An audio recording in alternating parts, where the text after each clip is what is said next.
नमस्कार, FM news देख रहे हैं आप। इस बुलेटिन में आपको छत्तीसगढ़ और मध्य प्रदेश की तमाम बड़ी खबरों से रूबरू कराएंगे।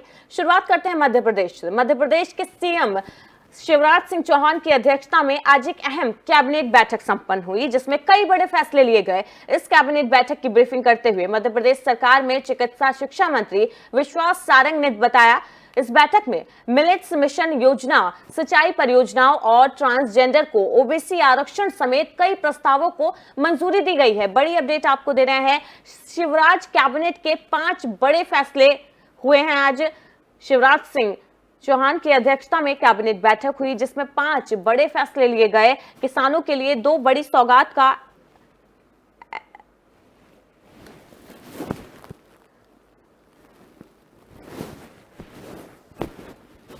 बैठक में फैसला लिया गया कि सरकारी कार्यक्रमों के भोजन में एक डिश मोटे अनाज अब अनिवार्य होगा। मिड डे मील में एक मोटा अनाज अनिवार्य होगा। हॉस्टल में मोटा अनाज अनिवार्य होगा। योजना के लिए 2325 लाख का प्रावधान किया गया है। कैबिनेट बैठक के दौरान सीएम शिवराज सिंह चौहान ने अधिकारियों को निर्देश दिए कि शासकीय कार्यक्रम में होने वाले भोज में मोटे अनाज से बने व्यंजन को अनिवार्य रूप से शामिल किया जाए। मिड डे मील और छात्रावासों में भी मोटे अनाज का उपयोग सुनिश्चित किया जाए। तो आपको बड़ी अपडेट आपको दे रहे हैं।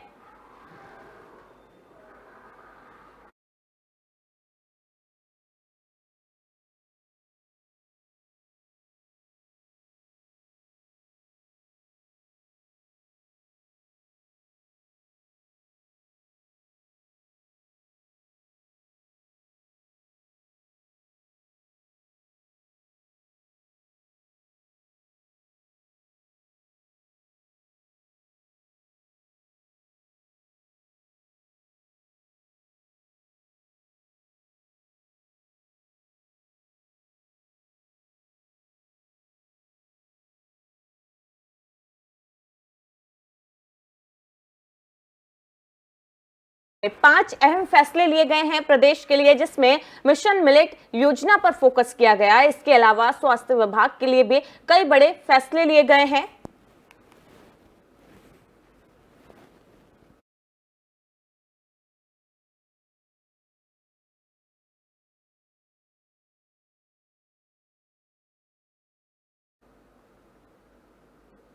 वहीं प्रदेश में कोरोना की बढ़ती रफ्तार को लेकर स्वास्थ्य विभाग अलर्ट हो गया है। रायसेन में जिला अस्पताल में मॉक ड्रिल की गई। स्वास्थ्य मंत्री की मौजूदगी में मॉक ड्रिल की गई है अस्पतालों में, और इस दौरान वहां पर मौजूद संसाधनों की कार्यक्षमता को परखा गया। आपको बता रहे हैं, रायसेन जिला अस्पताल में स्वास्थ्य मंत्री डॉक्टर प्रभु राम चौधरी की मौजूदगी में मॉक ड्रिल की गई। मौजूद संसाधनों की कार्य करने की क्षमता को भी इस दौरान परखा गया। ऑक्सीजन सप्लाई व्यवस्था, दवाइयां, वेंटिलेटर सहित अन्य स्वास्थ्य संसाधनों की उपलब्धता की समीक्षा की गई।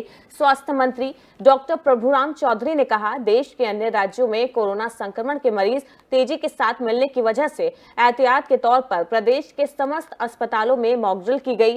प्रदेश में कोरोना से निपटने के लिए सभी जरूरी दवाइयों की उपलब्धता और ऑक्सीजन के पर्याप्त इंतजाम किए गए। जहां जो भी कमी होगी उसे समय पर पूर्ण किया जाएगा। उन्होंने कहा कि वैसे अभी प्रदेश में संक्रमण दर बहुत कम है, लेकिन सुरक्षा के लिहाज से मॉक ड्रिल की गई है। मौजूद संसाधनों को परखा गया है, उनकी कार्य क्षमता को परखा गया है कि अचानक से अगर कोरोना के केस बढ़ते हैं तो किस तरीके से हालात पर काबू पाया जाए। इस तरीके की व्यवस्थाओं की समीक्षा की गई है इस मॉक ड्रिल के दौरान।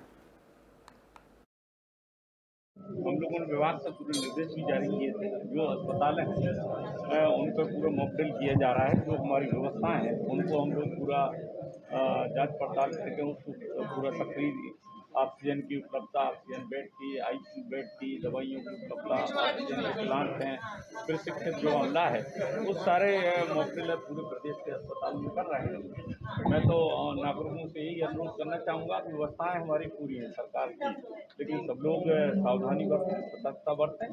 अभी ऐसी कोई घबराने वाली ऐसी कोई बात नहीं है और न चिंता की बात है। आज मध्य प्रदेश में मात्र 174 केस हैं और आज भी 17 आज पॉजिटिव आए हैं, लेकिन फिर भी हम लोगों को वहीं छत्तीसगढ़ में भी कोरोना को लेकर हाई लेवल मीटिंग की गई। सीएम भूपेश बघेल ने टेस्टिंग बढ़ाने पर जोर दिया है।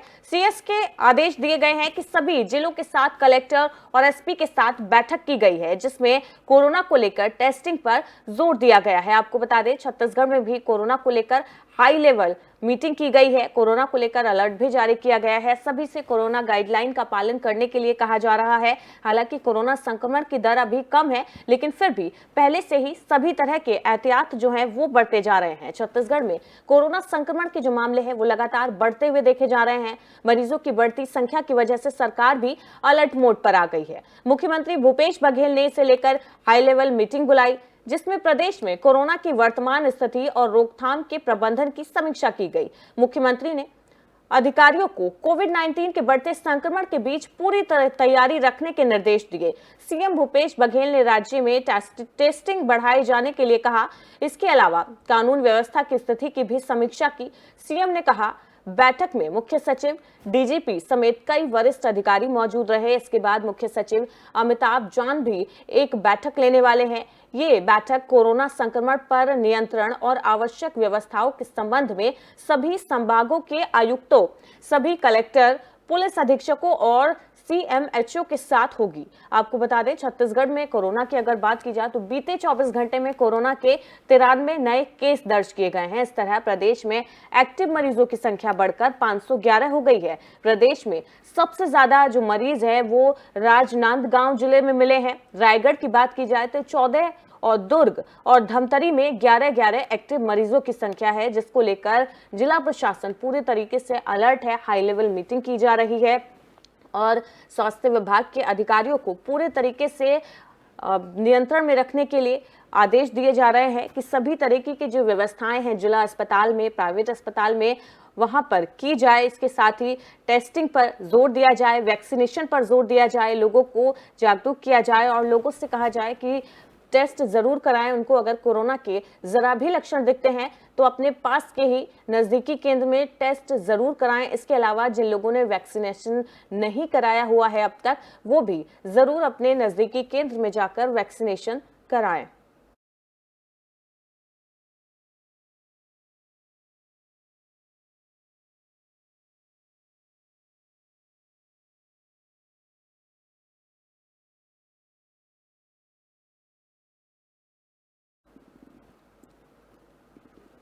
वहीं भिंड विधानसभा में योग गुरु बाबा रामदेव ने मुसलमानों को लेकर एक बार फिर से बड़ा बयान दिया। रामदेव ने कहा, मुसलमान हमारे ही पूर्वजों की औलाद हैं। दरअसल बीजेपी नेता ने संत चिन्मयानंद बाप की कथा में शामिल होने के लिए पहुंचे थे, जहां उन्होंने बयान दिया कि मुसलमान हमारे ही पूर्वजों की औलाद हैं, उनकी पूजा अलग हो सकती है, पूर्वज नहीं। जिसके बाद योग गुरु बाबा रामदेव यही नहीं रुके, उन्होंने बीजेपी नेता के लिए इशारों ही इशारों में कहा, जो सनातन धर्म के साथ है हम उनके साथ हैं।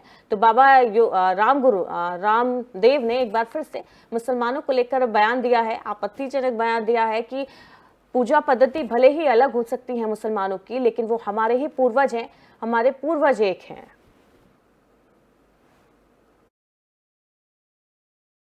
हमने एक ही बात कही है, जो सनातन धर्म के साथ है उसको स्वामी रामदेव सहित सारे साधु संत महात्माओं का ही नहीं, सारे हमारे ऋषि मुनियों का, भगवान राम कृष्ण का, शिव का और पूरी भारत माता का आशीर्वाद उनके साथ में है। जो सनातन धर्म के साथ होगा उसके साथ पूरा देश खड़ा होगा, जो सनातन धर्म के साथ खड़ा नहीं होगा उसका अपने आप ही भगवान मोक्ष करेंगे। हमने एक ही बात कही है। वहीं होम्योपैथिक दिवस पर एक कैंप का आयोजन किया गया, जिसका उद्घाटन सरपंच प्रतिनिधि धर्मेंद्र यादव ने किया। इस शिविर में 254 रोगियों का स्वास्थ्य परीक्षण किया गया। निःशुल्क होम्योपैथिक औषधि वितरण की गई। शिविर में होम्योपैथिक विशेषज्ञ डॉक्टर मनीष रघुवंशी और उनके स्टाफ ने रोगियों का परीक्षण किया। डॉक्टर रघुवंशी ने कैंसर और उसकी होम्योपैथिक चिकित्सा के बारे में यहाँ पर जानकारी दी। कई लोग कैंसर रोगियों का स्वास्थ्य परीक्षण कर निःशुल्क होम्योपैथिक औषधियों का वितरण कर रहे हैं। तो होम्योपैथिक कैंप का आयोजन किया गया, जहां पर लोगों को होम्योपैथिक दवाई के लिए जागरूक किया गया, उन्हें प्रेरित किया गया।